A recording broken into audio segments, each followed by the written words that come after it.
We are here today, 21st January 2019, to unveil the CEO National Youth Council after a vigorous process, and therefore we'll give you the statement after we read.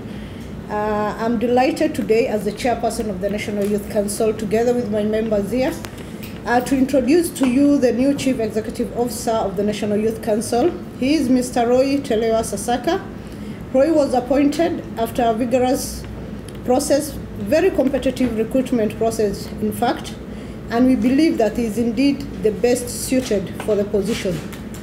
Mr. Roy holds an MBA, Operations Management option, from the University of Nairobi, and is a member of several professional bodies, among them the Chartered Institute of Procurement and Supply, UK. In addition, Roy is a management professional with extensive experience in leadership and management obtained from both public and private sector engagements. Most importantly, Mr. Roy is a youth and fully comprehends the challenges and aspirations of the youth of this country. As we welcome the new head of the Secretariat, we appreciate the far we have come as a council and express our desire that the new boss will work tirelessly to steer the council into higher grounds and to achieve the full mandate of the organization. Members of the National Youth Council hereby pledge their full support to the incoming CEO and are confident that with the support of the Ministry of Public Service, Youth and Gender, the Secretariat, the youth and stakeholders of the Council will be able to deliver on its mandate to the youth in a measure exceeding all expectations. I therefore want to welcome Mr. Roy and also hand over the tools of the National Youth Council to this new CEO as we welcome him. Karibu Roy. Tafadhal. This is the NYC strategic plan, which was unveiled by the Deputy President of the Republic of Kenya, Mr. William Samoei Ruto. These are the manuals, the HR manuals, and all the management manuals here. Karibu tena. Please ensure that this one, you'll adhere to them. Thank you. Karibu sana. Thank you. Members, thank you very much. I now want to welcome our new CEO to say one or two things and tell us, maybe you guys, because as we know what we want, to tell the public through you what he intends to do for us to move forward as the young people of this country. Thank you very much. Karibu CEO. Asante.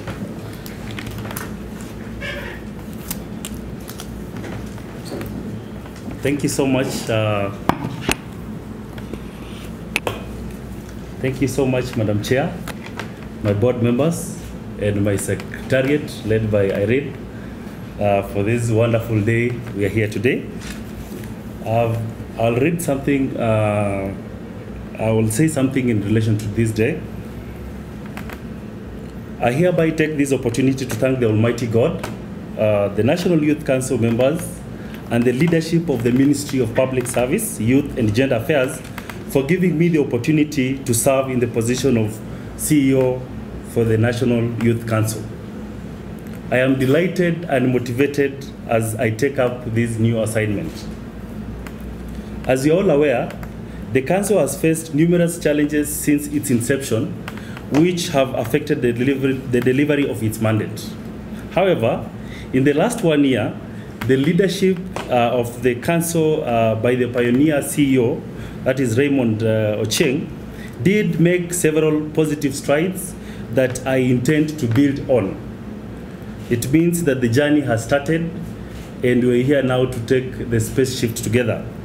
Starting today, I wish to affirm to the youth of this country that I am not only passionate about the youth empowerment agenda, but also about developing the solutions that will shape a conducive environment for the youth programs to thrive, bear fruit, and impact on the lives of our youth. Top on my agenda is the full implementation of the Council's maiden strategic plan, which, as Madam Chair has put it, was launched last year by His Excellency Dr. William Samoei Ruto. Key projects that will be implemented in the near future include the finalization of the review of the National Youth Policy and dissemination of the same thereafter. Intergenerational dialogues forums for the university students touching on the President's Big Four agenda, county youth engagement forums, which we are looking forward to continue and even start, leadership conventions, conferences, and seminars, and most importantly, the operationalization of Article Section 4 of our National Youth Act, which is in relation to regulation and coordination of the youth sector. I invite you all to partner with us as we strive to move the youth agenda forward. Come, let's make a difference. Thank you so much. Thank you, Bonasio. Members of the press, we appreciate you coming here and sending our message out there. We've interrupted a board meeting that was to start at 11. I would request you, if any of you have some few questions to give us, please let us also consider time, since we'll also give you the press statements.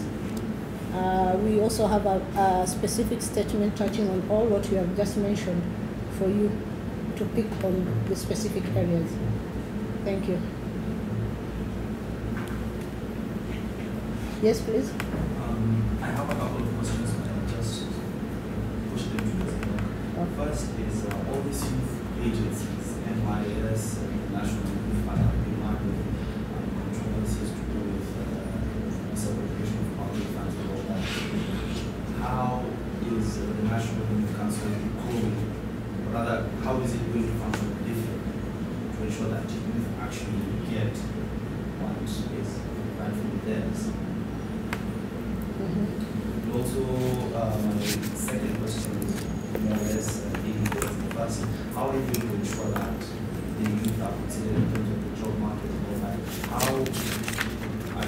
What strategies and plans are you going to put in place so that they have more favor and say that in job markets, especially in the public sector? Okay, thank you. Any other? Okay, should I go ahead and answer? Oh. Following the recent receipts in the two attack, yes, and most of the attackers were youth, how is the National Youth Council moving forward, targeting or tackling these issues so that youth don't get attracted to jails as issues? Thank you very much. Let me start with the first question from my brother here. To cap on youth issues, currently as the NYC, we've tried to come up with a common or one legislative. Unlike where we have the National Youth Service Act, National Youth Council Act, and all that. Currently, in the Office of the Principal Secretary, we are working on one document, one legislation that is going to take care of all youth issues, and that will always be there for the young people. It's going to answer all questions raised, like these funds, the National Youth Enterprise Fund, the NYS looting and all that, whatever we call. Secondly, the employment issues. As a young people and as NYC, in our first term around 2013, 2016, we've tried to come up with other agencies or bodies that care of employment of young people. Currently, we have in place the National Employment Authority. It's relevantly new, but what we have tried to do with the NEA, National Employment Authority, is job placements, internships. The issue of young people being told to get an experience of 3 years out there and then to be employed in a bigger position in government is going to be a story of the past. Reason being, once you have a 1-year internship with a government agency, that is served as an experience. It's not just an internship, but it's a job experience. So National Employment Authority, through NEA, we are working with them and coming up with such. Last week we had the Saudi embassy and Saudi people who have come to Kenya to agree with us on how we can partner on sending our young people there for jobs. Not any job, not the one that we have like the housemaids and all that. Even our engineers, our professionals will be able to send through NAIR and through recruitment agencies who are registered with us. Thirdly, let me go to the Dusit attack. Moving forward, as young people, we've always been the target to be lured to this. Young people have been the ones who are attacking people. You've never found somebody above 35 or 45. Those are the people who are living in Somalia who are leading these groups. But when it comes to Kenya and the attacks, we know it's the young people. What we are trying to do now, through the county forums that the CEO has mentioned, we are trying to sensitize the young people. We are trying to tell them their job placements. We are trying to tell them there is what is called the TVET programs. You do not need to be out there for you to join this as the only source of income. Because what we have realized, this is about money. It's not about somebody wanting to join Al-Shabaab or someone wanting to attack. So we are trying to curb young people to the TVET projects so that they can get to have skill and also place. As government, we're already giving, through the Ministry of Education, we're already giving scholarships to TVET, to students at the TVET institutions. Thank you.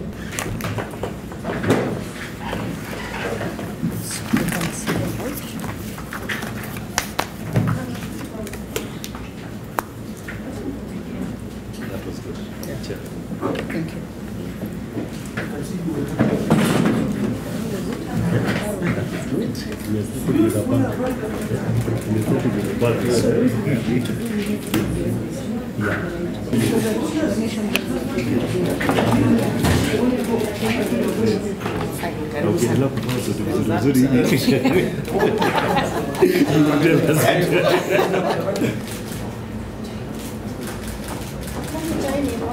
Yes, thank you.